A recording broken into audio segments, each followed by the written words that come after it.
మంచి విలువైనటువంటి మాటలు మనం విందాం. ఈరోజు దేవుని గ్రంథంలో నుంచి పెద్ద కుమారుడు అనేటువంటి అంశం మీద కొన్ని విషయాలు మనం తెలుసుకుందాం. పెద్ద కుమారుడు. ప్రియమైన దేవుని సంఘమా, ప్రతి మనిషికి శరీరానికి ఎంత ఆహారం అవసరమో ఆత్మకు కూడా వాక్యము అవసరం. వాక్యం అంత అవసరమా అండి అని అడిగితే, మనం ఆరోగ్యంగా ఉండటానికి ప్రకృతిలో ఎన్నో ఆహార పదార్థాలు ఉన్నాయి. ప్రతి ఆహార పదార్థములో ఒక్కో విధమైనటువంటి విటమిన్స్ ఉంటాయి, ఒక్కో విధమైన క్యాలరీస్ ఉంటాయి, రకరకాల పోషక పదార్థాలు మనకు లభిస్తాయి. మనం ఎప్పుడు బిర్యానీ తిన్నాం అనుకోండి, కొండ జుట్టు కాస్త రాలిపద్ది, కళ్ళు పీక్కుపోతాయి, శరీరంలో కొన్ని లక్షణాలు కోల్పోతూ ఉంటాం. ఎందుకని? ఎప్పుడు ఒకే రకమైన ఆహారానికి ఇష్టపడితే అందులో కొన్నే దొరుకుతాయి, అన్నీ దొరకవు. అన్నీ దొరకాలని దేవుడు రకరకాల ఆహార పదార్థాలను, రకరకాల ఆరోగ్యకరమైనటువంటి వస్తువులను మనకిచ్చాడు. అవి కూడా మన కంటికి ఇంపుగా కనపడాలని రంగురంగులుగా, ఎర్రగా, తెల్లగా, పచ్చగా, ఆ రంగులో ఇవన్నీ చూడగా ఎలా ఉంటుంది? ఆకర్షణగా ఉంటుంది. మంచినీళ్ళు తాగుతున్నాం అనుకోండి, ఎప్పుడు తెల్లగా ఉన్నాయి కదా అనుకుంటాం. అదే థమ్సప్ లాగా కలర్గా కనపడింది అనుకోండి, ఎలా ఉంటుంది? మనకి కలర్ కనపడింది కదా, బాగుంది అనుకుంటే తాగేస్తున్నాం. కలర్కి ఇష్టపడతాం. అందుకని దేవుడు కూడా రకరకాల కలర్స్ ఇచ్చి మనల్ని ఆరోగ్యంగా ఉండటానికి అన్నిటినీ ఇచ్చాడు. ఈ ఆహారము అంతా, ఈ శరీరానికి ఆహార పదార్థాలు ఎంత అవసరమో ఆత్మకు సంబంధించిన విషయాలు కూడా ఎన్నో విషయాలు బైబిల్లో పెట్టాడు. ఆహారము శరీరానికి ప్రకృతిలో ఉన్న పదార్థాలు ఎంత అవసరమో ఆరోగ్యకరంగా ఉండటానికి ఆత్మీయ సంగతులు కూడా అంతే అవసరం. జయశాలి గారు చెప్పింది మనం ఎవరని చెప్పం, సంతోష్ అన్న గారు చెప్పింది మనం ఎవరని చెప్పం, శాంసన్ అన్న గారు చెప్పింది ఆయన స్థాయిలో ఆయన చెప్తూ ఉంటాడు. మరి మా బోటోళ్ళు కూడా మా స్థాయిలో మేము చెప్తూ ఉంటాం. అయితే విషయం ఏంటి?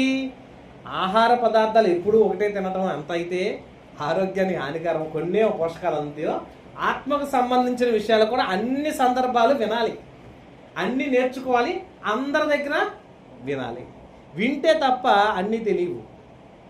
అన్నీ తింటే ఎలా ఆరోగ్యంగా ఉంటున్నామో అన్నీ వింటే కూడా మనకి ఏది మంచో, ఏది చెడో, ఏది పడిద్దో, ఏది పడదో కూడా. కొంతమంది నాకు చపాతీ పడదండి అని అంటారు. నువ్వు తింటే కదా రోజు పడతానికి.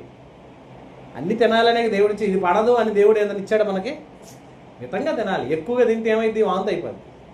అలాగే తినే ఆహార పదార్థాల్లో కూడా కొన్ని ఎలాగైతే తీసుకుంటున్నామో బైబిల్లోంచి కూడా అన్ని రకరకాల వాక్య భావాలను మనం తెలుసుకుంటే తప్ప బైబిల్ మనకు అర్థం కాదండి. కనుక ప్రియమైన దేవుని వల్లరా, ఈరోజు పాఠము పెద్ద కుమారుడు విషయంలో. తప్పిపోయిన చిన్న కుమారుడు. ఎంతమంది తెలుసు పాఠం? మనందరూ తెలుసు కదండి. తప్పిపోయిన చిన్న కుమారుడు బాగా తెలుసు. చిన్నప్పటి నుంచి సండే స్కూల్లో నుంచి కూడా ఈ పాఠాన్ని వింటూనే ఉన్నాం. తప్పిపోయిన పెద్ద కుమారుడు అంటే ఇదేంటంటే కొత్తగా ఉంది కదా అనిపిస్తుంటుంది. తప్పిపోయిన చిన్న కుమారుడు అయితే పెద్ద కుమారుడు ఏంటి అని అనుకోవచ్చు. అలాగే బైబిల్లోంచి కూడా ఎన్ని అంశాలు దేవుడు మనకి, ఎన్నో భావాలతో కూడినటువంటి మాటలు, ఎన్నో విషయాలు మనం తెలుసుకోవాలని, మనకు అర్థం అవ్వాలని, మన మనసుకు వాటిని అందించాలని దేవుడు ఎప్పుడు తాపత్రయపడతాడండి. అందుకని ఎప్పుడు కూడా వాక్యాన్ని ఎలా వినాలి? శ్రద్ధగా వినాలంటే. కొంతమంది మనం ఏం చేస్తామంటే వ్యక్తులను బట్టి ఇష్టపడతాం వాక్యాన్ని. ఫలానా వ్యక్తి వచ్చాడా, బాగుంటుంది బాగుంటుంది బాగుంటుంది. ఎందుకంటే సినిమాల్లో కనుక బ్రహ్మానందం కనుక కనపడితే ఆయన మొహం చూడంగానే నవ్వేస్తుంటారు. ఎందుకు? ఆయన ఏం మాట్లాడే అవసరంలా, ఎక్స్ప్లెనేషన్ ఇస్తుంటే చాలు, మొహంలో కవలెక్కలను బట్టి నవ్వు వచ్చేస్తుంది. ఎందుకు? అతనికి మనం అలవాటు పడిపోయాం. అదే ఆ తమిళం వల్ల, హిందీ వల్ల దగ్గర తీసుకెళ్ళి నిలబెట్టారనుకో, వాళ్ళు నవ్వరు. ఎందుకు నవ్వరాళ్ళు? ఆయనకి అలవాటు అయిన బోధకులకు కూడా మనం ఇలాగే అలవాటు అయిపోతూ ఉంటాం. బైబిల్లో కూడా వాక్యాలను బట్టి, పద్ధతులను బట్టి నేర్చుకోవాల్సిన విషయాలు మనకి ఆత్మీయ సంగతులు ఉంటాయి, ఆరోగ్యకరమైన సంగతులు ఉంటాయి, జ్ఞానయుక్తమైన సంగతులు ఉంటాయి, ఇంకా హిస్టారికల్ సబ్జెక్టులు ఉంటాయి, లోక సంబంధంగా ఆత్మీయంగా నడిపించే విధానాలు ఉంటాయి. ఎన్నో విషయాలను దేవుడు అసలు దీన్ని మహాజ్ఞాన ఘని అన్నాడండి. అంత జ్ఞానం ఉందంటే ఏ కోణంలో నుంచి అయినా వెళ్ళండి, బైబుల్ని ఎటు తీసుకువెళ్ళినా ఇది హైలైట్ అవుతుందే కానీ తక్కదు. బైబుల్ని పరిశోధన చేస్తే తప్ప మహాజ్ఞాన సంగతులు మరింత బయటపడుతుంటాయండి. అప్పుడప్పుడు అంటుంటారు కదండి, పాలను తీసిన వెంటనే దాన్ని పాలుగానే వాడుకుంటారు కొంతమంది. కానీ ఆ పాలను కొంతమంది ఏం చేస్తారు తెలుసండి, బాగా వేడి చేసి తోడేస్తే ఏమవుతుంది, పెరుగుగా మారిపోద్ది. ఆ పాలే పెరుగు అయినాయా అనుకోవచ్చు, పెరుగు అవుతాయి. ఆ పెరుగును కూడా మళ్ళీ ఏం చేయొచ్చు, మజ్జిగ చేసుకొని తాగొచ్చు. ఆ మజ్జిగ చేయగా మళ్ళకేమొస్తుంది, మళ్ళా వెన్నపూస వస్తుంది. ఆ వెన్నను కూడా మళ్ళీ ఏమైపోతుంది, నెయ్యిగా మారిపోద్ది. అంటే మార్పు ఒక్కొక్క దాంట్లో నుంచి ఎన్ని బిట్లుగా మారిపోయినది చూడండి. మళ్ళీ అదే పాలను ఏం చేస్తారంటే కొంతమంది పాల పొడిగా కూడా చేస్తారు.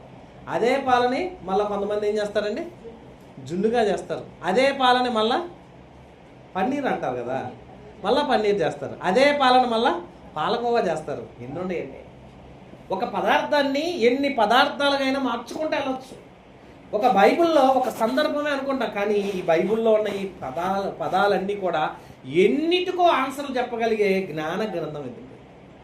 అంటే పాలు మన దగ్గర ఉన్నాయి, వండుకోవడం చేత అయితే ఇన్ని వెరైటీలు ఏమి చేయొచ్చు. వాక్యం మన దగ్గర ఉంది, వాక్యాన్ని వినగలిగే ఆలోచన, చెప్పగలిగే విధానము, నడుచుకునే విధానం నడిస్తే ఎన్నో రకాలుగా మనల్ని బలపరిచింది. కనుక వాక్యాన్ని విని నేర్చుకుంటూ మనం ఎంత బలపడ్డాం, ఎంత భద్రంగా దేవుళ్ళు ఎదిగాం అన్నది ముఖ్యం. కనుక ప్రియమైన దేవుని వాళ్ళారా, ఒక చక్కని మాటను మనం చూద్దాం. ఎందుకంటే ఇంతకాలం చాలా విషయాలు మనం విన్న వాటిల్లో ఇద్దరు అన్నదమ్ముల గురించి ఒక కొత్త సందర్భాన్ని మనం దాన్ని ఒకసారి టచ్ చేస్తే మనకు కొన్ని విషయాలు తెలుస్తాయి. లూకాసు వార్తలో మనం చూసినట్లయితే 15వ అధ్యాయము 1వ వచనం 2వ వచనం చూస్తే ఈ ఇద్దరు అన్నదమ్ముల విషయంలో దేవుడు ఏం మాట్లాడాడో యేసుక్రీస్తు వారు కూడా కొన్ని ఉపమానాలు చెప్పుకుంటూ వచ్చాడండి. ఎందుకు ఉపమానాలు చెప్పాడు? ఉపమానాల్లో ఒక ఉపమానం మొదట చెప్పేవాడండి. ఎప్పుడు ఒక అతనికి 100 గొర్రెలు ఉన్నాయి అంటండి. 100 గొర్రెలు ఉపమానం తెలుసా మీకు? 100 గొర్రెల్లో ఎన్ని గొర్రెలు తప్పిపోయినాయి? ఒక్క గొర్రె తప్పిపోయింది. ఇంట్లో తప్పిపోయిందా, బయట తప్పిపోయింది? ఎక్కడ తప్పిపోయింది? బయట తప్పిపోయింది. పొలం వెళ్ళాడు, పొలంలోకి వెళ్ళాక బయట ప్రాంతంలో తప్పిపోయింది. తప్పిపోయిన ఆ గొర్రె కోసం యజమాని ఏం చేశాడు? 99 గొర్రెలను వదిలిపెట్టి ఆ ఒక్క గొర్రె కోసం వెళ్ళి అది దొరికినప్పుడు భుజాల మీద ఎక్కించుకొని ఆనందంతో అందరూ చూపించాడు, నా గొర్రె పిల్ల దొరికింది అని. మళ్ళా ఇంకో ఉపమానం చెప్పాడు. ఒక ఆమె దగ్గర 10 వెండి నాణ్యాలు ఉన్నాయంట. అందులో ఎన్ని వెండి నాణ్యాలు పోయినాయి? 10 వెండి నాణ్యాలు ఎన్ని పోయినాయి? ఒకటి పోయింది. ఆ ఒకటి పోయిందని ఏం చేసింది ఆమె? ఎక్కడ పోయింది అది? బయట, ఇంట్లోనా? ఇంట్లో పోయింది. ఇంట్లో పోయిందానికి బయట పోయిందానికి సందర్భం ఇప్పుడు చెప్తాం మీకు. బయట గురించి ఎందుకు చెప్పాడు తెలుసా? లోకానుసారంగా తప్పిపోయిన వ్యక్తి బయటోడు. ఇంట్లో అంటే ఆత్మీయంగా ఎదుగుతో కూడా తప్పిపోయే వాళ్ళు ఉన్నారు. విశ్వాసంలో ఉంటూ, ప్రార్థనలో ఉంటూ, భక్తిలో ఉంటూ, తెలివిగా ఉంటూ, జ్ఞానంలో ఉంటూ, దేవుని వాక్యం నేర్చుకుంటూ, దేవుళ్ళో ఎదుగుతూ తప్పిపోయిన వాళ్ళలో కూడా ఈ అర్థాన్ని తీసుకొస్తారన్నమాట. అంటే బయట తప్పిపోయిన వాడు ఒకడుంటే లోపల తప్పిపోయిన వాడు కూడా ఒకడున్నాడా? ఉన్నాడు. లోపల తప్పిపోయిన వాళ్ళు కూడా ఉంటారనే సందర్భం కోసమే ఈ పాఠాన్ని మనం తీసుకుంటున్నాం. చూడండి, లూకాసు వార్త 15వ అధ్యాయంలో 1వ వచనాన్ని ఒకసారి మనం చదివితే ఏమంటున్నాడు? ఒకప్పుడు సమస్తమైన సుంకరులను, పాపులను ఆయన బోధ వినుటకు ఆయన దగ్గరకు వచ్చుచుండగా పరిసయ్యులను, శాస్త్రులను అవి చూచి ఇతడు పాపులను చేర్చుకొని వారితో కూడా భోజనము చేయుచున్నాడని ఏం చేశారంటండి? యేసుప్రభు మీద సనుక్కున్నారంటండి. ఎవరిల్లు? ఎవరు గొనుక్కుంది, సనుక్కుంది ఎవరండి? పరిసయ్యులకి, శాస్త్రులకి వాక్యం తెలుసా, తెలీదా? ధర్మశాస్త్రోపదేశకుల దగ్గర ధర్మశాస్త్రాన్ని నేర్చుకున్నారా, నేర్చుకోలేదా? నేర్చుకున్న వాళ్ళే, ధర్మశాస్త్రం గురించి తెలిసిన వాళ్ళే, ధర్మశాస్త్రాన్ని ఎరిగిన వాళ్ళే. ఎరిగిన వీళ్ళే ఏం చేశారంటండి? ఏం చేశారు? సనుక్కున్నారు, గొనుక్కున్నారు. అంటే వాక్యం ఎరిగిన మనలో కూడా చాలా మందిలో ఈ గొనుగుళ్ళు, సనుగుళ్ళు ఉంటాయి. సంఘంలో కూడా చాలామంది దైవజనుల మీద, సంఘ కాపరుల మీద, సంఘంలో ఉన్న వ్యక్తుల మీద కూడా మనం ఏం చేస్తాం, సణుగుళ్ళు గొణుగుళ్ళు ఉంటుంటాయండి. అలాంటి తత్వాలు ఉండకూడదన్న ఉద్దేశంతో ఈ మాటలు చెప్పుకుంటూ వచ్చాడు. ఇప్పుడు బయట అంతకుముందు ఎవరున్నారంటండి, శాస్త్రులు పరిచయాలు ఎవరి మీద సనుక్కున్నారు? యేసుప్రభు ఏం చేశాడని సనుక్కున్నారు? సుంకరులతోనూ పాపులతోనూ తిరుగుతున్నాడు. సుంకరులు అంటే వెలివేయబడిన వాళ్ళు, పాపాత్ములుగా ఉన్నటువంటి వాళ్ళు. మరి పాపులు అనే వాళ్ళు మరి ద్రోహం చేస్తూ, వ్యభిచారాలు చేస్తూ, దొంగతనాలు చేస్తూ, అబద్ధములాడుతూ, మోసకరమైన కార్యక్రమాలు చేస్తూ ఉన్నటువంటి వాళ్ళు ఉన్నారు. వాళ్ళను బట్టి ఈయనేమంటున్నాడు, సుంకరులను పాపులను ప్రేమిస్తున్నాడు ఈయనేంటి అని వీళ్ళు ఏం చేశారంట, సనుగుకున్నారు, గొనుక్కున్నారు. మళ్ళా కూడానండి, నేనే భక్తుణ్ణి, నేనే విశ్వాస వీరుణ్ణి, నేనే గొప్ప మరి విశ్వాసవంతుని, నేనే బాగా పాటలు పాడగలను, నేనే బాగా వాక్యం చెప్పగలను, నేనే బాగా అన్నిట్లో సమర్థుని గొనుక్కునే వాళ్ళు కూడా ఉంటారండి. ఉన్నారా? ఉంటారండి. ఆత్మ సంబంధమైనటువంటి విషయాలతో మనం ఆలోచిస్తే మనం కొంచెం గొప్ప వాళ్ళం అయ్యామంటే ఇంకా కొనుక్కుంటూ ఉంటారు. మనం ఇంకా అబ్బో భలే బాగా పాడామనగానే ఇంక ఈసారి 100 మంది ఉంటే తప్ప మేము మానమంటారు. ఒక పాట బాగా పాడారు అనుకోండి, పాడిన తర్వాత మనం బాగా పాడారని మన నలుగురు పొగిడారు అనుకోండి మనల్ని, ఈసారి ఏం చేస్తామండి, అందరికంటే ముందు రారు వాళ్ళు, లాస్ట్కి వస్తుంటారు. ఎప్పుడో. ఎందుకు లాస్ట్కి వస్తారు? నేను ముందుగా వస్తే పాడితే అందరు వినరు, నేను లాస్ట్కి వచ్చి పాడాను అనుకో ఇంకా ఈసారి నలుగురు కాదు, ఈసారి 100 మంది మెచ్చుకోవాలి నన్ను. అందుకని నేను టాప్ స్పింగర్ని, నా టాప్ సింగర్ ఈ గుణగానాలను ఏం చేయాలి, అందరూ వచ్చి నాకే పాడాలనుకుంటారు. అలాంటి లక్షణాలు ఉంటాయా? ఉంటాయి. అందుకని సనుగుళ్ళు గొనుగుళ్ళు మనం మానుకోవాలి అని అంటున్నాడు. మానుకోవడం కోసమే ఈ ఉపమానాన్ని చెబుతూ, ఈ ఉపమానంలో ఉన్నటువంటి విధానాన్ని మనం చూస్తే ఏమన్నాడు చూడండి, 11వ వచనంలో, మరియు ఆయన ఇట్లా నేను ఒక మనుషుడికి ఎంతమంది ఉన్నారంటండి, 2 కొడుకులు ఉన్నారు. వారిలో చిన్నవాడు తండ్రి దగ్గరకు వచ్చి, తండ్రి ఆస్తిలో నాకు వచ్చే భాగం ఇచ్చేయమని తండ్రిని అడగగా అతడు వారికి తన అయ్యా నీకు ఎంత వాట వచ్చిందని లెక్క చూసి ఆ వాట ఇచ్చేసాడండి.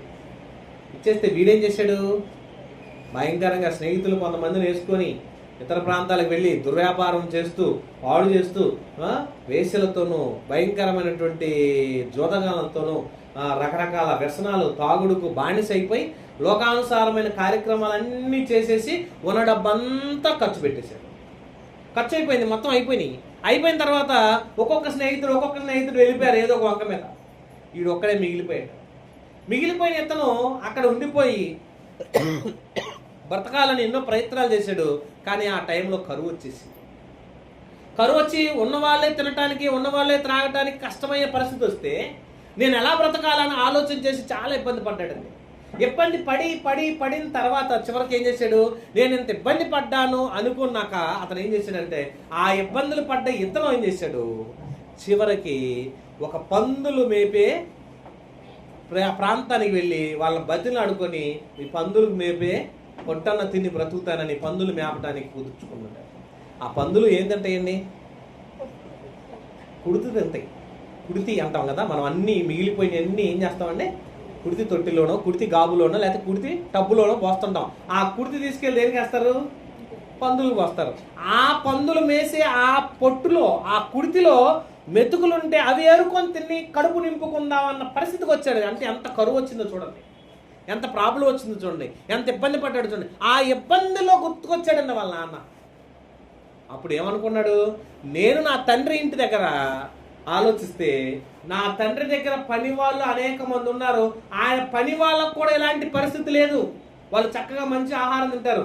నేను ఎంత ఘోరమైన తప్పు చేశానో, నేను ఎంత ఘోరమైన పాపం చేశానో, ఈ ఘోరమైన తప్పిదం వలన నేను ఈ శిక్ష అనుభవిస్తున్నానని పశ్చాత్తాపడి తనలో తాను తగ్గించుకొని, తను తాను చేదరించుకొని, అసహించుకొని ఒక మాట అనుకున్నాడు. మా నాన్నగారి దగ్గరికి వెళ్ళి, తండ్రి గారు నాకు కూడా నీ కూలి వాళ్ళలో ఒక కూలివాడిగా నన్ను చేర్చుకొని నాకు ఎంత ఆహారం పెట్టనని అడిగి అతని దగ్గర నేను పని చేసుకుంటే మా నాన్న దగ్గర ఉన్న పని వాళ్ళతో పాటు నేను కూడా హాయిగా తిని బతకొచ్చు కదా అనే ఆలోచన వచ్చింది. చూడండి, అంటే తన తప్పు ఏం చేసుకున్నాడు, తెలుసుకున్నాడు. తప్పు తెలుసుకున్నాడు, పశ్చాత్తాపడ్డాడు, తగ్గించుకున్నాడు, తండ్రి ఇంటిలో చేరాలని అనుకోలేదు, కానీ తండ్రి ఇంటికి వెళ్ళి కూలి పని అన్న అడిగి ఆ కూలి దగ్గర పని చేసుకొని అక్కడన్నా 4 గింజలు తిందాం అన్న ఆలోచన వచ్చేసింది. ప్రయాసపడ్డాడు, పశ్చాత్తాపడ్డాడు, తిరిగి ఇంటికి ప్రయాణమై వచ్చేస్తూ ఉన్నాడు. దూరంగా కొడుకు కోసం ఎదురు చూస్తున్న తండ్రి, కొడుకే కదా, నా కుమారుడేనా, నా కుమారుడే అనుకొని ఆ మేడ మీద నుంచి చూసుకున్నాడు, ఇంటి మీద చూసుకొని ఆనందపడిపోయాడు. కొడుకు కోసం ఎదురుగా పరిగెత్తుకుంటూ వెళ్ళిపోయి కొడుకుని కౌగులించుకొని ముద్దు పెట్టుకొని మెడ మీద అంతా కూడా అతను ముద్దు పెట్టేసుకొని చక్కగా నా కుమారుడు తిరిగి దొరికావని చెప్పి ఆనందపడి, ఆ బట్టలన్నీ ఎలా ఉన్నాయండి? పందుల దగ్గర ఉండే బట్టలు ఎలా ఉంటాయి? కంపు కొడుతూ పాడైపోయి, అయినా కూడా పట్టించుకోవాలా. అతన్ని ఆనందంగా తీసుకొని వచ్చేసాడు.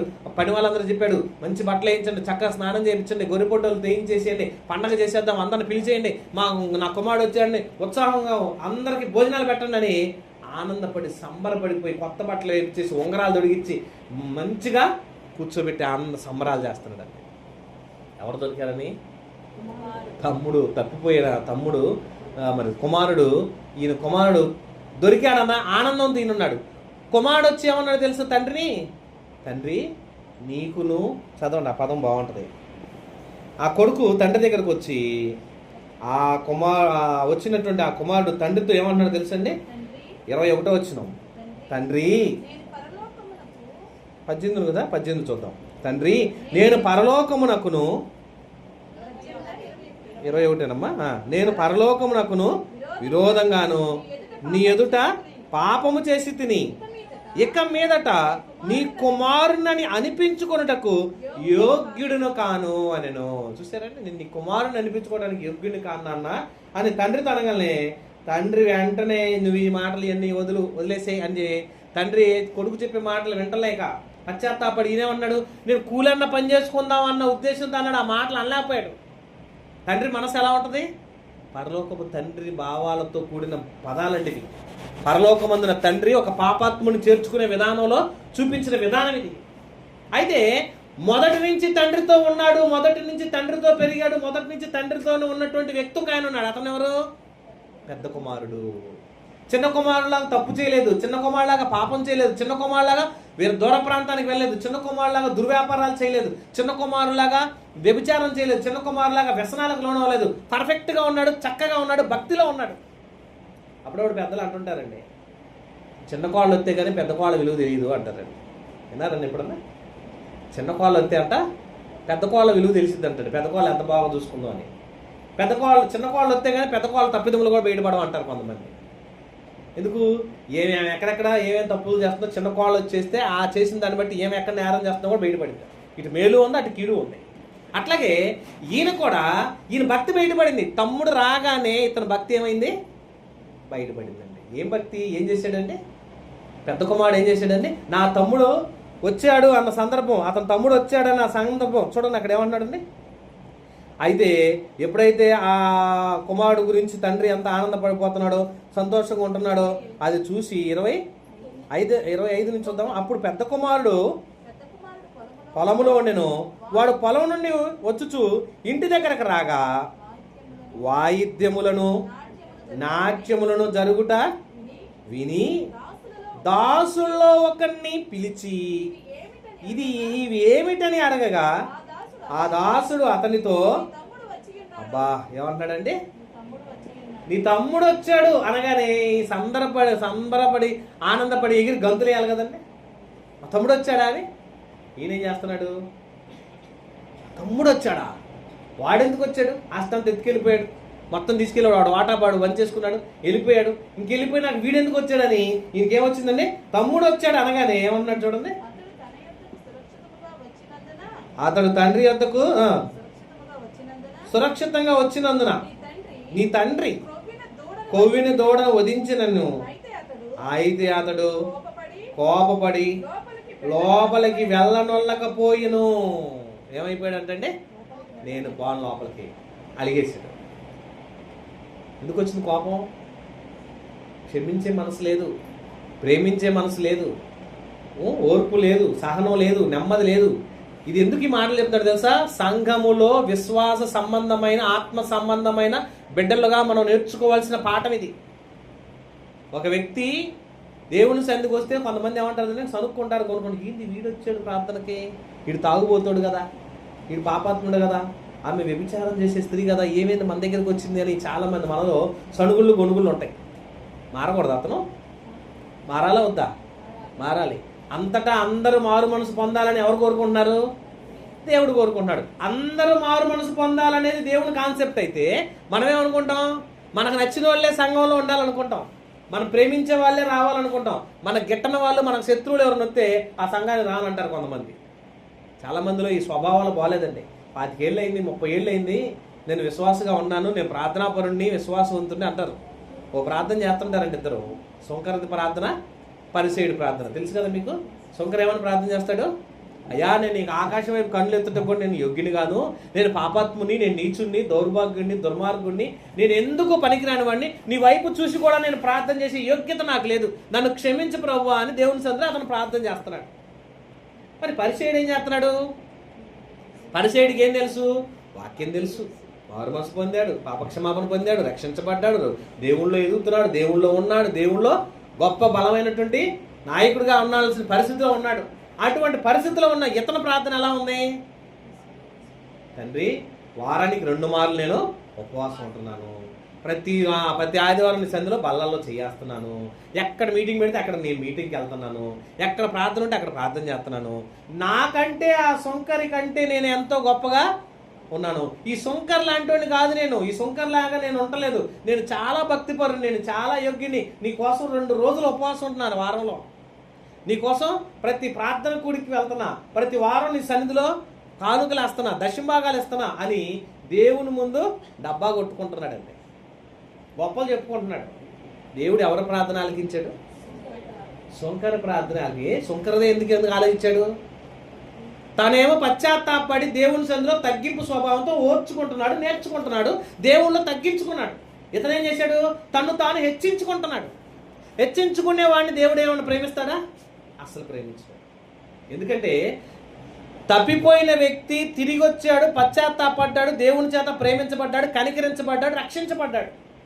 కానీ ఎప్పుడు ఆత్మీయంగా సంఘంలోనే ఉన్న వ్యక్తికి మాత్రం తాను తెలుసుకోవటం మానేసి ఎదుటివారి తప్పులు ఎతికే వాళ్ళుగా ఉండిపోయాడు. నిజంగా సంఘాల్లో కూడా ఆత్మీయంగా మనం నేర్చుకోవాల్సిందంటే, మనం ఎప్పుడు కూడా ఒక వ్యక్తి మారినప్పుడు ఆనందపడాలి, ఒక వ్యక్తి తిరిగి వచ్చినప్పుడు సంతోషపడాలి, ఒక వ్యక్తి మారు మనసు పొందాడన్న తృప్తితో మనం బ్రతకాలి. అంతేగాని తన తప్పుల్ని ఎత్తుకుంటూ, తను చేసిన నేరాలు గుర్తు చేసుకుంటూ, తను దేవుడికి పనికిరాడని, మన సంఘంలో ఉండవలసిన వాడు కాదని అతని మీద నేరారోపణలు ఎన్నో మనం చేసామనుకోండి, దేవుడు కూడా మన ప్రార్థనని అంగీకరించాడు. ఇక్కడ పెద్ద కుమారుడు చేసినటువంటి గొప్ప విషయం, చాలా కాలంగా భక్తిలో ఎదిగిన విషయమే. బయట తప్పిపోయిన వాడు చిన్న కుమారుడు అయితే, ఇతను ఎక్కడ తప్పిపోయాడు? ఇంట తప్పిపోయాడు, లోపల తప్పిపోయాడు. ఇంటలో నాణ్యం తప్పిపోయింది అన్నట్టుగా ఇంట తప్పిపోయాడు. ఎందుకు తప్పిపోయాడంటే ఇతనిలో ఉన్న లోపాలు కూడా బయటపడ్డాయి. ఇతనిలో కోపం ఉంది. తండ్రి చేతే బతిమిలాడించుకున్నాడండి లోపల రమ్మని. అతని ఇంట్లోకి అతను రావాలి కదా, తన ఇల్లే కదా, తనదే కదా, తన సొంతం కదా. కానీ ఏం చేశాడు? తమ్ముడు వచ్చాడని ఇంట్లోకి రానని అడిగాడండి. అంటే ఏంటి అర్థం? అతను అర్థం ఏంటి తెలుసా? కోపం ఉంది, అసూయ ఉంది, ద్వేషం ఉంది, పగ ఉంది, కక్ష ఉంది. ఎవరిలో ఉంటాయి ఆ లక్షణాలన్నీ? లోకస్తుల్లో ఉంటాయి. ఆత్మీయంగా ఉన్నవాడు ఎలా ఉంటాడు తెలుసా? ప్రేమ ఉంటుంది, ఆప్యాయత ఉంటుంది, అనురాగం ఉంటుంది, తగ్గింపు ఉంటుంది, నెమ్మది ఉంటుంది, ఓర్పు ఉంటుంది, సహనం ఉంటుంది. ఇవన్నీ ఆత్మీయంగా ఎదిగిన వాళ్ళలో ఉంటాయి. సంవత్సరాల తరబడి భక్తిలో మనం పెరుగుతాం, కానీ ఈ లక్షణాలు ఉండవండి చాలామంది. సంవత్సరాల తరబడి చెప్పుకుంటారు, నేను 25 ఏళ్ళు అయిందండి, 30 ఏళ్ళు అయిందండి బాప్తిసం తీసుకొని. జైశాల్ గారు ఉన్న టైంలోనే నేను ఎప్పుడో ఆయన బాప్తిసం ఇచ్చినప్పుడు తీసుకున్నాను.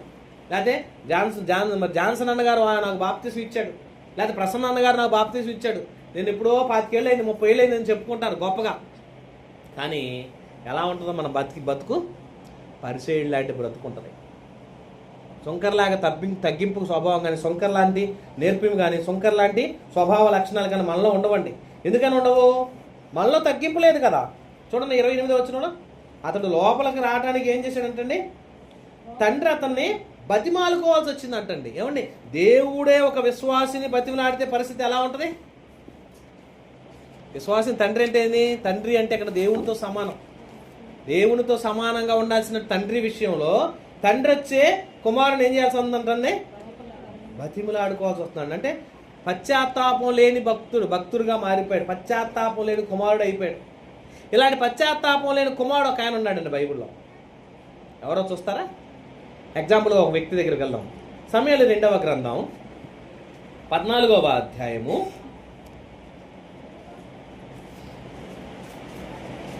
32వ వచనం. ఎవరండి ఇతను? అబ్షాలోము. అబ్షాలోము అంటే ఎవరు? దావీదు కొడుకు. దావీదు కొడుకైన అబ్షాలోము ఎవరిని చంపాడో తెలుసా మీకు? అబ్షాలోము ఎవరిని చంపేశాడు? తమ్ముడిని చంపేశాడు. ఆ తమ్ముడు ఎవరు?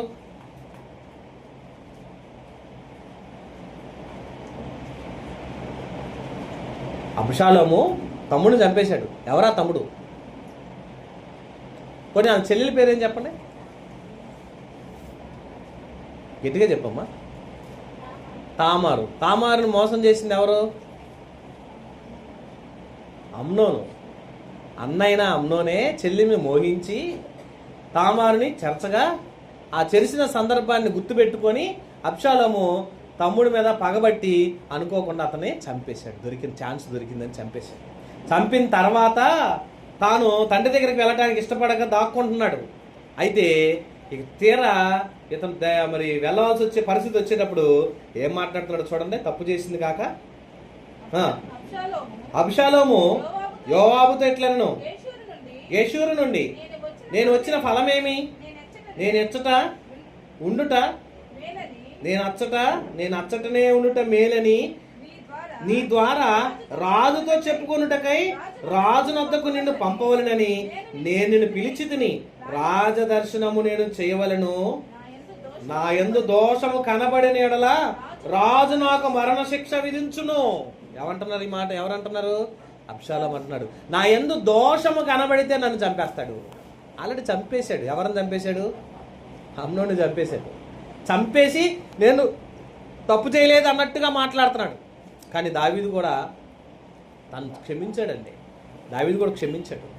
దావీదు ప్రేమించాడు, క్షమించాడు. దావీదులో ఉన్న మంచి లక్షణం క్షమించే స్వభావం ఎప్పటి నుంచో ఉంది.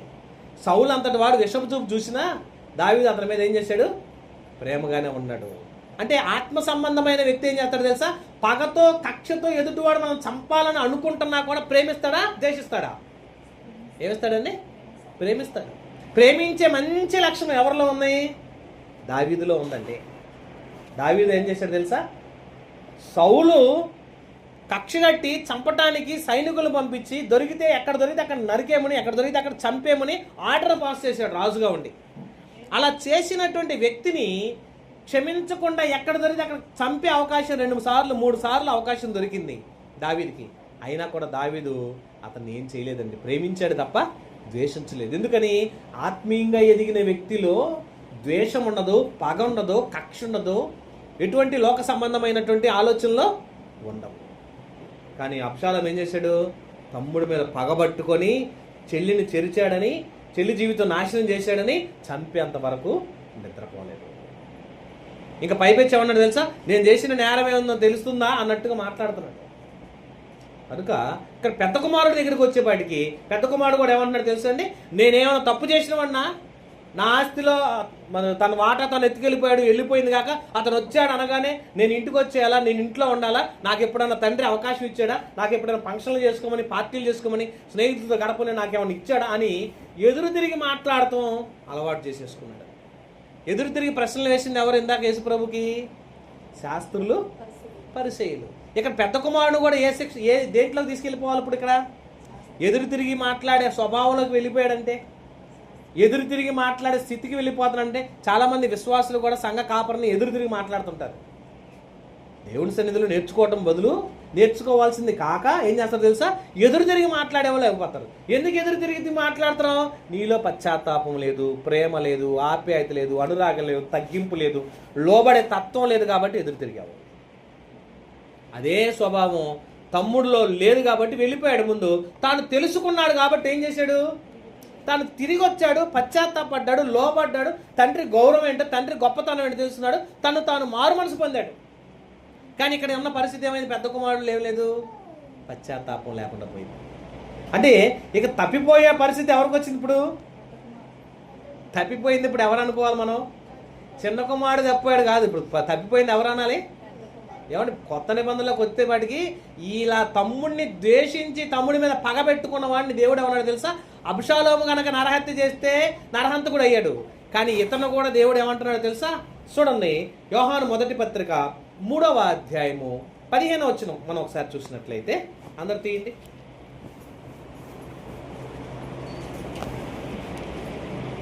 యోహాను మొదటి పత్రిక 3వ అధ్యాయము 15వ వచనం. తన సహోదరుని ద్వేషించువాడు నరహంతకుడు. ఏమంటండి? ఇప్పుడు పెద్ద కుమారుడు ఏం చేశాడు? చిన్న కుమారుడిని ప్రేమిస్తున్నాడా ద్వేషిస్తున్నాడా? అంటే ఏ కోవలోకి వెళ్ళిపోయాడు? నరహంతకుడు కోవలోకి వెళ్ళిపోయాడండి. ఎంత దారుణం అంటే పశ్చాత్తాపడాల్సిన, తమ్ముడిని క్షమించాల్సిన స్వభావ లక్షణాలు ఎవరిలో లేవు? పెద్ద కుమారుల్లో లేవు. తప్పిపోయిన వాడైతే పశ్చాత్తాపడ్డాడు, కాళ్ళు పట్టుకున్నాడు, తండ్రి మీద పడ్డాడు, తండ్రి దగ్గర ఏడ్చాడు, కన్నీళ్ళు కార్చాడు. దేవా తండ్రి, నేను నీకును పరలోకం ఉన్న తండ్రికి విరోధంగా పాపం చేశాను, తండ్రిని దేవునితో సమానంగా భావించి మాట్లాడుతున్నాడు. కానీ ఇక్కడ పెద్ద కుమారుడు ఏం చేశాడు తెలుసా? తండ్రి దగ్గర ఒప్పందం లేదు, తండ్రి దగ్గర తగ్గింపు లేదు, తండ్రిని ప్రేమించే స్వభావం లేదు, తమ్ముడిని చేర్చుకునే స్వభావం లేదు, తమ్ముడు అంటే ఇష్టమే లేదు. అంటే ఏ కోవలోకి వెళ్ళాడు? ఇప్పుడు తప్పిపోయిన పరిస్థితిలోకి వచ్చేసాడు. ఎవరు? పెద్ద కుమారుని తన సహోదరుని ద్వేషించిన వాడు ఏమవుతాడంట? నరహంతకుడు స్థాయికి వెళ్ళిపోయాడు. ఘోరమా? అవునండి. చాలామంది విశ్వాసులుగా ఉన్న మనలో కూడా స్వార్థము, అసూయ, ద్వేషం, పగ, కక్ష మనలోకి వస్తున్నాయి అనుకోండి. ఏం చేయాలి తెలుసండి?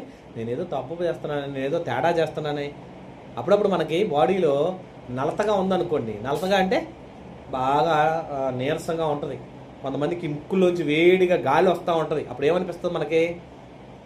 నా బాడీలో ఏదో తేడా వస్తుంది, నా శరీరం ఏదో వేడి చేసినట్టుగా ఉంది, నేను వెంటనే ఏం చేయాలి? నా బాడీని కూల్ చేసుకోవాలి అని అనిపిస్తుంటుంది. మరి కొంతమందికి చేతులు పగిలిపోతూ ఉంటాయి, అరికాళ్ళు పగిలిపోతూ ఉంటాయి, మరి కొంతమందికి భయంకరంగా విరోచనాలు అయిపోతూ ఉంటాయి, మరి కొంతమందికి తలలో జుట్టంతా రాలిపోతూ ఉంటుంది. అంటే ఏంటి తేడా? నీ బాడీలో నీకు తెలియకుండా ఏదో తేడా పడుతుంది, ఏదో వ్యతిరేకమైనటువంటి లక్షణం వచ్చేస్తుంది. దాన్ని సరిదిద్దుకోవాల్సిన పరిస్థితి రావాల్సింది. విశ్వాసిగా ఉన్న మన జీవితంలో కూడా, వ్యక్తిగత జీవితాల్లో కూడా ద్వేషం వస్తుంది, పగ వస్తుంది, అసూయ వస్తుంది, కక్ష వస్తుంది, ఒక వ్యక్తి అంటే పడని స్వభావం వస్తుంది అనుకోండి. అప్పుడు ఏమైపోతాం మనం కూడా? మనలో కూడా మనకు తెలియని లక్షణం ఏదో ప్రవేశిస్తుంది. ఓర్చుకోలేకపోతాం. మనకంటే బాగా పాడారనుకో ఎవరన్నా, మనం ఓర్చుకోలేకపోతున్నాం అనుకోండి. ఎలా ఉంటుంది? అందరు చప్పట్లు కొడుతున్నా కూడా మనం ఇట్లా కొడుతుంటాం. వ్యతిరేకమైన స్వభావం చూసారండి. అందరూ కొట్టమంటారు, కొడతారు, కానీ మనస్ఫూర్తి కొట్టరు. ఇష్టం లేనటువంటి చప్పట్లు కొడుతుంటారు, ఇష్టం లేనటువంటి ప్రేమ చూపిస్తున్నారు, ఇష్టం లేనటువంటి వందనాలు చెప్తుంటారు. అంటే ఏంటి? మనలో మనకు తెలియని లక్షణాలు ఏవో, అపవిత్రమైనటువంటి ప్రయత్నాలు ఏవో మనలోకి వచ్చేస్తున్నాయి అని అర్థం. ఇక్కడ పెద్ద కుమారుడు కూడా ఏం చేశాడు తెలుసా? తప్పిపోయిన కుమారుడు వచ్చాడంటే ప్రేమతో, ఆప్యాయతతో, స్నేహంతో తగ్గించుకుందాం, ఓర్చుకుందాం, నేర్చుకుందాం అనే స్వభావం రావట్లా. ఏం చేస్తున్నాడండి? ఓర్చుకోలేకపోతున్నాడు. ఎందుకు ఓర్చుకోలేకపోయాడు? తగ్గింపు లేదు. ఇప్పుడు తప్పిపోయిన జాబితాలకు ఎవరు వచ్చేసేస్తున్నారు? పెద్ద కుమారుడు వచ్చారు. ఒకప్పుడు తప్పిపోయింది చిన్న కుమారుడు అనుకున్నాం, ఇప్పుడు తీరా దగ్గరకు వచ్చేపాడికి ఎవరు తప్పిపోతున్నారు? పెద్ద కుమారుడు తప్పిపోతున్నారు. నిజంగా కొంతమంది దేవుడు శపిస్తాడు, కోపించుకుంటూ వదిలిపెట్టాడు, ఒప్పుకోడు అని అంటే ఏం చేస్తారో తెలుసండి? కొంతమంది బాబు అని దేవుడు కాలమే పడి పశ్చాత్తాపడతారండి. నేను చంపేస్తాను అన్నాడు అనుకోండి, దేవుడు ఏం చేస్తారో తెలుసండి? పశ్చాత్తాపడి ఆ శిక్షను అమలు కానియకుండా ప్రాధేయపడే వాళ్ళు ఉంటారు. ఉన్నారు ఎప్పుడన్నా? చూసారా బైబిల్ ఏమన్నా? చూడండి, రాజుల గ్రంథం మీరు చూసినట్లయితే మొదటి రాజుల గ్రంథం 21వ అధ్యాయం. రాజుల మొదటి గ్రంథము 21వ అధ్యాయము 27వ వచనం చూడండి.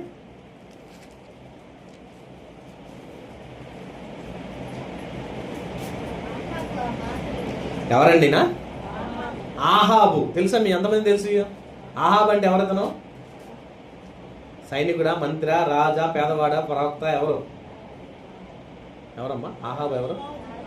రాజు. ఆయన భార్య పేరు ఏమన్నా ఐడియా ఉందా? బంగారు తండ్రి కదండి. ఈయన బంగారు తండ్రి, ఆయన బంగారు తల్లి. ఎంత గొప్ప వాళ్ళు అంటే 2 ఎకరాల ఆసాం మీద పడి చంపేసి అంటుంది. ఎవరన్నా చంపేసింది? నాబోతు ఆయనకి అన్ని ఎకరాల పొలం ఉంది అక్కడ. ఈయన ఉద్యానవనం మధ్యలో 2 ఎకరాల ద్రాక్ష తోట ఉంది అతనికి. ఆ ద్రాక్ష తోట మీద కన్నుబడి దానికోసం మూతి ముడుచుకొని పడుకున్నాడు. భార్య వచ్చి అడిగింది, ఏందయ్యా మూతి ముడుచుకొని పడుకున్నావు, తిండి తింటలేదంటే పొద్దునుంచి ఏం లేదంటే మూతి ముడుచుకొని మళ్ళీ చక్కగా రాస్తాడు అక్కడ. మూతి ముడుచుకొని పడుకున్నావు అని అడిగితే ఆ బాధ ఏంటో చెప్తాడు. నాకు మధ్యలో ఆ ద్రాక్ష తోట నచ్చింది, వద్దంటే అతను అడిగితే ఏమని అన్నాడు అని అంటాడు. నువ్వు రాజువి, ఏమంటుందండి ఎస్పీఆర్ గారు, నువ్వు రాజువై ఉండి నువ్వు అడిగితే ఇవ్వలేదంటాడు. వాడెవడు? వాడి మీద 2 అబద్ధ సాక్షులు పుట్టించు, రాజుగారిని దూషించాడని, దేవుని దోషం చేశాడని రాళ్లతో కొట్టి చంపించేసి అది కూడా ఆక్రమించేసుకుందాం అన్నాడు. అలాగే అబద్ధ సాక్ష్యం పుట్టించాడు, రాళ్లతో కొట్టించాడు, చంపించేశాడు. ఇదంతా ఎవరు చెప్తారో మరి? రాజుగారు కదా. రాజుగారు తలుచుకుంటే డబ్బులకు కొదువు ఉండదు, దెబ్బలకి కొదువు ఉండదు. మెచ్చుకుంటే ఉన్న బంగారం అంత ఇచ్చేస్తాడు, లేదంటే పేక కోసేసేస్తాడు. ఏదైనా చేయగలడు. ఎవరు సమర్థుడు? రాజు అంతటి సమర్థుడు. ఈ రాజు ఇలాంటి పని చేశాడని తెలిసి దేవుడు ఏలియా ద్వారా, అక్కడ ఉన్నటువంటి ప్రవక్త అప్పట్లో ఎవరో ఏలియా ద్వారా హెచ్చరించాడండి. నువ్వు చంపేస్తాడు దేవుడు, నువ్వు చచ్చిపోతావు. నాబోతుని ఎలాగైతే కుక్కలు నాకి అంత రక్తం అంత కుక్కలు నాకిన రోడ్ల మీద నీ రక్తం కూడా నాకేటట్టుగా దేవుడు చేయబోతున్నాడు, జాగ్రత్త అని చెప్పి వెళ్ళిపోతాడండి. భయం వేసి పశ్చాత్తాపడి దేవుడి దగ్గర ఏడుస్తాడండి. చూడండి ఎంత బాగా మాట్లాడతారు అక్కడ. ఎలా చేశాడు చూడండి. ఆహాబు ఆ మాటలు విని తన వస్త్రములు చింపుకొని గోనెపట్ట కట్టుకొని ఉపవాసం ఉండి గోనెపట్ట మీద పరుణ్ణి వ్యాకుల పడుచుండగా యెహోవా వాక్కు తిష్పీయుడైన ఏలియాకు ప్రత్యక్షమై ఇలాగు సెలవిచ్చెను. ఏమని? ఆహాబు నాకు భయపడి వినయంగా ప్రవర్తించ చూచితివా? నాకు భయపడి అతడు వినయంగా ప్రవర్తించడు చేత ఆ అపాయము అతని కాలమందు అతనికి సంభవింపకుండా ఆపి అతని కుమారుని కాలమందు అతని కుటుంబీకుల మీదను దాన్ని నేను రప్పించదను. దేవుడు చూడండి ఎంత ప్రేమించాడు. పశ్చాత్తాపడితే దేవుడు ఏం చేశాడు? పాపినైనా క్షమించాడు. ఎంత స్వభావం ఉందంటే, ఈ స్వభావము క్షమించే లక్షణము ఇప్పుడు ఎవరికి లేదు. ఇక్కడ పెద్ద కుమారుడు లేదు. తండ్రి క్షమించాడు, పెద్ద కుమారుడు క్షమించట్లా. తప్పు చేసిన వాడిని దేవుడు శిక్షిస్తారన్నప్పుడు ఏం చేశాడండి? ఆహాబు ఎంత తెలివిగా, ఎంత చక్కగా, ఎంత గొప్పగా దేవుడి దగ్గర ఏడ్చాడండి, కన్నీళ్ళు కార్చాడు. నన్ను చంపేస్తే అట్లాగా, నన్ను అలా చంపొద్దు, నేను అలా చచ్చిపోనని ప్రాధేయపడి గోని పట్ట కట్టుకొని బూడిది పోసుకొని గోని పట్టల మీద పడుకొని ఏడుస్తూ కేకలేస్తూ దేవుడి సందులో రోదన చేసి తాను దేవుడిచ్చిన శిక్షనే తప్పించుకునే పరిస్థితికి వచ్చాడండి. ఎంత గొప్పవాడండి. మరి ఇక్కడ పెద్ద కుమారుడు ఏమాత్రం కనికరం ఉందా? ఏమాత్రం తగ్గించుకున్నాడా? ఏమాత్రం పానీలేని క్షమించాడా? ఏ మాత్రము కనీసం తండ్రి వచ్చి బతిమలాడితే కూడా లోపలికి రాని పరిస్థితికి వచ్చేసి తప్పిపోయినటువంటి స్వభావంలో ఎవరున్నారు ఇప్పుడు? పెద్ద కుమారుడు. ఎందుకంటే మన జీవిత కాలంలో కూడా, మన బ్రతుకు కాలంలో కూడా ఎలా ఉండాలి తెలుసా? దేవుని ఎదుట సంఘంలో మనం కూడా చాలా విషయాల్లో చాలా మంది అండి తగ్గించుకోరండి. ఎవరన్నా గొప్పన ఏదైనా మనతో ఏదన్నా హెచ్చరించి మాట్లాడారనుకోండి, ఏం చేస్తాం మనం? నన్ను అంటావా అంటే, మీ సంఘానికి వస్తున్నానే కదా, నన్ను ఎలా అన్నా, నేను రాను, ఏం చేస్తారు చేసుకోపో అని అంటారు. రారు కొంతమంది. హెచ్చరిస్తే, తప్పును ఖండిస్తే, చేసింది తప్పని హెచ్చరించినప్పుడు ఏం చేయాలి? మనం తప్పు అనుకున్నప్పుడు దానికి మనం ఏం చేయాలి తెలుసా? పశ్చాత్తాపడి లోబడాలి. లోబడ్డవాడు మరి తగ్గించుకున్నవాడు దేవుడి చేత ఏం చేస్తాడు? హెచ్చించబడతాడు. ఇతను లోబడ్డాడు. ఆహాబు ఏం చేశాడండి? లోబడ్డాడు, ఏడ్చాడు. అయ్యా నా తప్పేనయ్యా, నన్ను క్షమించయ్యా, ఏడ్చాడు, పశ్చాత్తాపడ్డాడు, దేవుణ్ణి ఒప్పించేంత ఏడ్చాడండి. ఏడవటంలో కూడా మరి మామూలుగా ఏడ్చుంటాడు చెప్పండి. దేవుడు మెచ్చుకున్నాడంటే, దేవుడే శిక్షిస్తానని చెప్పిన తర్వాత ఆహాబు అంతటి వాడు దేవుడే రక్షిస్తాడు అనే పరిస్థితికి తెచ్చుకున్నాడంటే, ఏ ప్రవక్త చేత అయితే నీకు చావు మూడింది, నువ్వు చచ్చిపోతావు, నిన్ను కూడా రాళ్లతో కొడతారు, చచ్చిపోతావు, నీ రక్తం కూడా వీధుల్లో పడిపోద్ది, నీ రక్తం కూడా కుక్కలు నాగుతాయి అని దేవుడు శపిస్తే, ఆ శపించిన శాపాన్ని సైతము తప్పించుకునే అంత పశ్చాత్తాపడ్డాడండి. ఎవరతను? ఆహాబు. ఎంత తగ్గించుకున్నాడు. చిన్న కుమారుడు కూడా తప్పుడు త్రోవలోకి వెళ్ళి తప్పుడు జీవితంలో జీవించిన అతని జీవితాన్ని తగ్గించుకొని తప్పొప్పుకొని దేవుని సందులో పశ్చాత్తాపడ్డాడు. మీకు ఒక చక్కని, అప్పుడప్పుడు మీరు ఎప్పుడన్నా భక్తుల స్టోరీలు కూడా కొన్ని బుక్స్ అమ్ముతుంటారండి. మనకు అప్పుడప్పుడు ప్రబోధాలు లాంటి బుక్ స్టాల్కి వెళ్ళి ఎప్పుడైనా ఖాళీగా ఉన్నప్పుడు చాలామంది ఫ్రెండ్షిప్తోనూ వాళ్ళతో వెళ్తాం, ముచ్చట్లు చెప్పుకుంటూ ఉంటారు, టైం వేస్ట్ చేస్తుంటారు. కానీ ఎప్పుడన్నా మన గుంటూరులోనే ప్రబోధ బుక్ స్టాల్, అక్కడ వెళ్తే కొన్ని బుక్స్ దొరుకుతుంటాయండి. అన్ని బుక్స్ మంచిదని అనట్లేదు, కానీ కొంత భక్తులు వారి జీవిత కాలంలో వారు జీవించినటువంటి చరిత్రలో వాళ్ళు ఎలా బ్రతికారో కొన్ని రాస్తుంటారు. కొంతమంది హతసాక్షులుగా మారిపోయారు, ప్రభు కోసం హతసాక్షులుగా మారిపోయేంత భక్తులు ఉన్నారా అంటే ఉన్నారు. వాళ్ళ చరిత్ర మనం చదువుతుంటే అర్థమవుతుంది. ఇంగ్లాండ్లో ఒక భక్తుడు ఉన్నాడు, ఆయన పేరు జాన్ వెస్లీ. ఇప్పుడు మన ఉన్నోళ్ళు కాదులేండి, అప్పుడు ఎవరు. ఆయన పేరు కూడా జాన్ వెస్లీ. ఆయన అమెరికా లాంటి ప్రాంతంలో వాక్యం చెప్పడానికి ఆయన పిలిపిస్తే వాక్యం చెప్పడానికి వెళ్ళాడంట. ఆయన ఫ్లైట్ దిగాడు, వాక్యం చెప్పడానికి వెళ్ళాడు. వెళ్ళిపోతే అతన్ని రిసీవ్ చేసుకోమని ఒక సువార్థికుడిని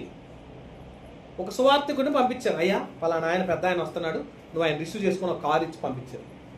ఈయన కారు వేసుకుని వెళ్ళాడు, ఆయన ఫ్లైట్ దిగాడు. సార్ మీరేనా, మీకోసం వచ్చాను అయ్యగారు అన్నాడు. సరేనా ఆయన అన్నాడు, కారు ఎక్కారు, వెళ్తున్నాడు. కొంచెం దూరం ప్రయాణం అవుతుంటే వీళ్ళు మాటల సందర్భంలో మాట్లాడుకుంటున్నారు. కొంత దూరం వెళ్ళాలి, ఆ దూరంలో మాట్లాడుతున్నాడు. ఈ సువార్థికుడు ఈ దైవ సేవకుని అడుగుతున్నాడు, సార్ మీరు మారు మనసు పొందారా అన్నాడు. ఎవరిని అడిగాడు? దైవజనుడిని. ఆయన ఎంత దైవజనుడు అంటే చాలా గొప్ప ప్రసంగికుడు. ఆయన సభ ఏర్పాటు చేస్తే సుమారు లక్షల్లో వస్తారు మెసేజ్ వింటాను. నేను ఎవరో తెలుసా అన్నాడంటాను ఆయన. సార్ మీరు నాకు బాగా తెలుసు సార్, మీ ప్రసంగాలన్నీ తెలుసు సార్, మీరు బాగా చెప్తారు, బాగా వింటాను, మీరంటే నాకు చాలా ఇష్టం సార్ నాకు, కానీ మీరు మారు మనసు పొందారా అన్నాడంట. అసలు ఏమనుకుంటున్నాడు నన్నంటే ఇతను, నేనంటే చిన్నోడిని, అసలు నేనంటే పూర్తిగా నీకు తెలుసా అని అడిగాడు అంటాను. మళ్ళా సార్ మీరంటే నాకు పూర్తిగా తెలుసు, మీరు అంతకాలం నుంచి వాక్యం చెప్తున్నారో, ఎంతమందికి బాప్తిసం ఇచ్చారో, ఎంతమందిని రక్షించారో, ఎన్ని వాక్యాలు చెప్పారో, ఎన్ని ప్రసంగాలు చేశారో, మీరు ఎంత గొప్ప ప్రసంగికుడుగా మీరు నాకు తెలుసు సార్, కానీ మీరు మారు మనసు పొందారా అన్నాడు. ఆ ప్రశ్న అతన్ని ఏం చేసిందంటండి, లోపల లోపల లోపల లోపల ఆత్మీయంగా ఉన్న వాళ్ళకి ఎలా ఉంటుందో తెలుసండి, చినిగిపోతుంది లోపల, బాడీ అంతా కాలిపోతూ ఉంటుంది. ఏమండి అననీయ సప్యరా ఏం చేశారు?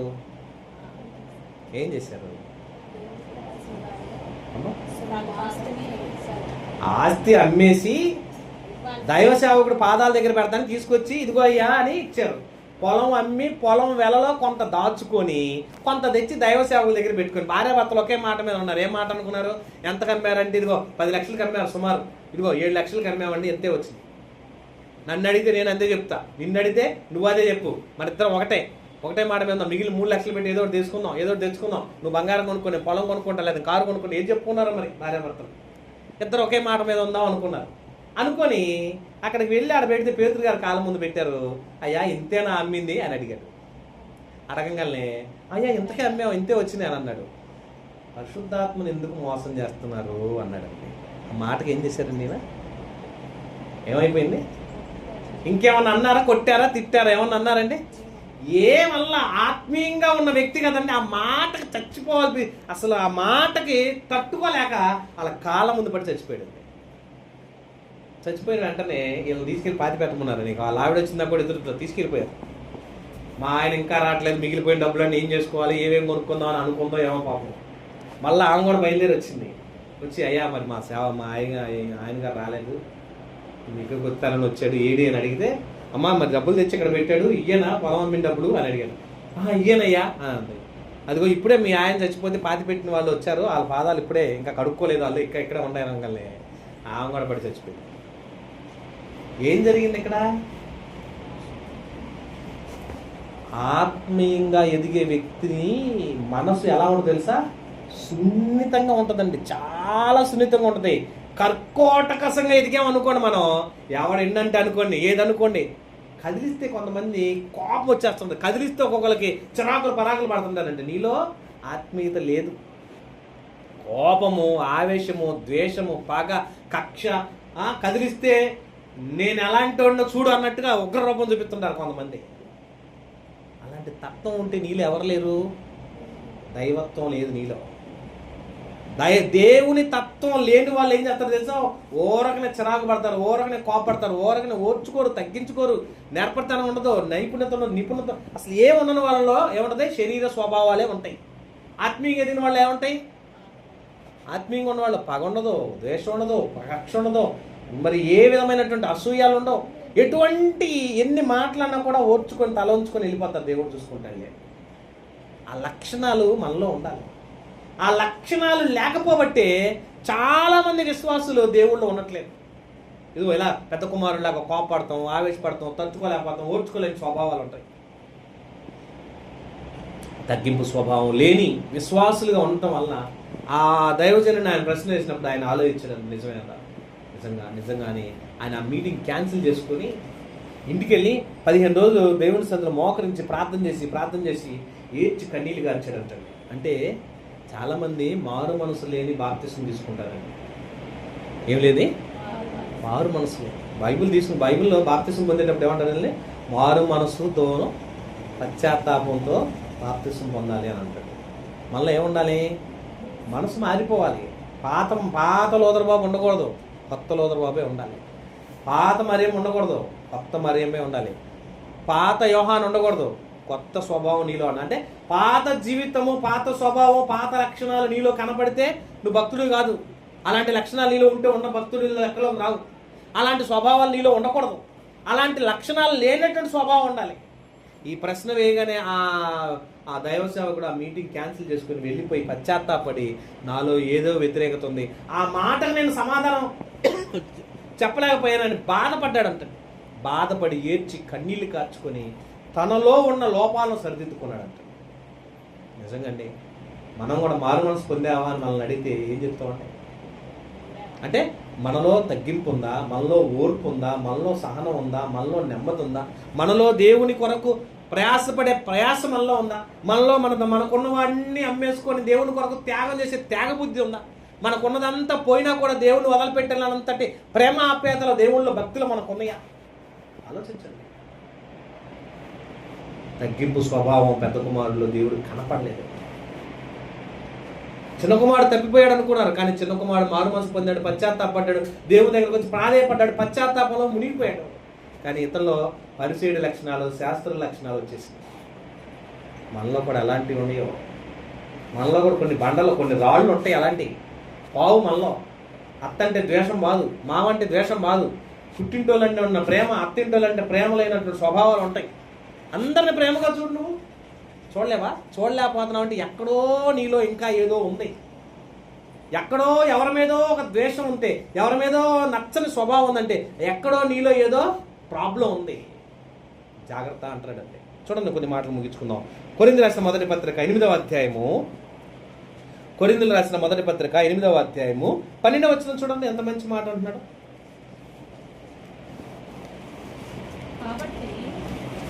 కాబట్టి సహోదరులారా,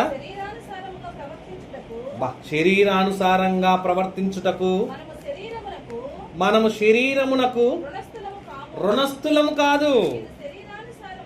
మీరు శరీరానుసారంగా ప్రవర్తించిన ఎడల సావవలసిన వారే ఇందురు గాని ఆత్మచేత శరీర క్రియలను చంపిన ఎడల ఏమన్నాడండి, మనము శరీర సంబంధంగా కాదంటండి, శరీరానికి విరోధంగా పాపం చేసే స్వభావం నుంచి తగ్గించబడాలని, రక్షించబడాలని ఏమన్నాడు తెలుసా?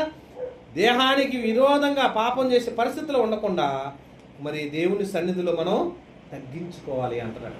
మళ్ళా చదవమాట, కొరింథీ మొదటి పత్రిక 8వ అధ్యాయం 12 కదా, చదవం. ఇలాగ సహోదరులకు విరోధంగా పాపం చేయటం వలన అన్నది కదా.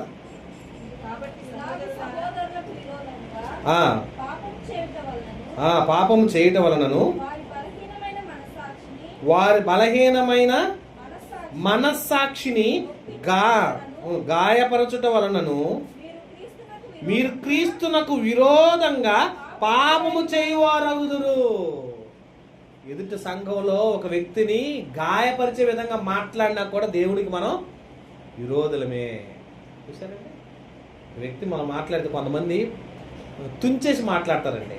అప్పుడప్పుడు కొంతమంది అంటారు, ఏంటంటే నన్ను గోంగూరలో పురుగును తీసేసావు, పొలం తీసేసావు అంటారు. అన్నారు ఎప్పుడన్నా అంటారా? తగ్గింపండి, ఇది చేసి మాట్లాడతారు. నీదేముంది అని అంటారు. అనగానే ఏమంటారండి, ఇంకా నాదేం లేదా, నేనేం చేసేది దేవుడికి అన్నీ గుర్తుకొస్తాయండి. నన్ను ఇంత మాట అంటారా, ఇంత తక్కువగా తీసేస్తారని బాధేస్తుంది. ఆ మనస్సు కూడా, అలాంటి మాట కూడా, నొప్పించే స్వభావం కూడా మనలో ఉండకూడదు అని అంటాడంటే. మరి పెద్ద కుమారుడు ఏమన్నాడండి? ఆ తమ్ముడిని క్షమించలా, ఓర్చుకోలా, ప్రేమించి స్వభావం చేర్చుకోలా. అలాంటి స్వభావ లక్షణాలు అతనిలోకి వచ్చేసినాయి. చూసారండి ఎంత తగ్గింపు లేదో? ఓర్చుకోవాలి కదండి, ఎంత తగ్గించుకోవాలి, ఎంత ఓర్చుకోవాలి. మరొకసారి చూద్దాం మాట అంటున్నారు చూద్దాం.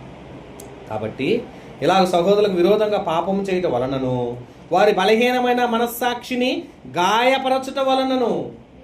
బలహీనమైన మనస్సాక్షిని, కొంతమంది దేవుళ్ళు బలంగా ఎదగరు. ఎలాగైనా వాళ్ళు ఏం చేస్తామని మనం ఈజీగా తుంచేసి మాట్లాడతాం.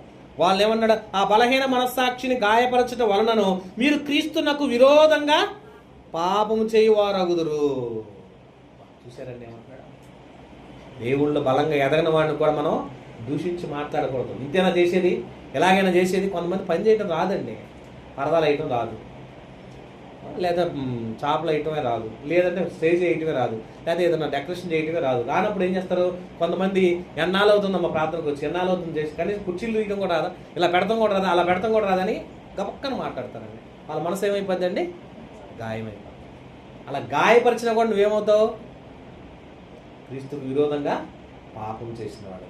ప్రేమతో చెప్పుకోవాలండి ఏదైనా. తమ్ముడు ఎలా కాదు తమ్ముడు, ఇలా చేయాలి తమ్ముడు, ఎలా కాదు తమ్ముడు, ఇలా తగ్గించుకోవాలి తమ్ముడు, ఎలా కాదు తమ్ముడు, ఇలా ఉండాలి తమ్ముడు, ఎలా కాదు తల్లి, ఎలాగమ్మా అని చెప్పుకుంటే ఎలా ఉంటుంది తెలుసండి? ప్రేమతత్వం ఉంటుంది. కానీ కఠినంగా మాట్లాడితే ఎలా ఉంటుంది? అలా కూడా మనం పాపం చేసిన వాళ్ళం అవుతాము. చూడమాట చూసుకుందాం. లోకా సువార్త 24వ అధ్యాయం 47వ వచనం చూడండి, ఎంత మంచి మాట అంటున్నాడు.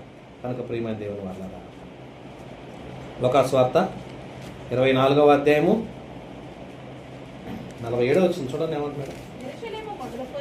యెరూషలేము మొదలుకొని సమస్త జనములలో ఆయన పేరట మారు మనస్సును పాప క్షమాపణయు ప్రకటింపబడుననియు రాయబడి ఉన్నది.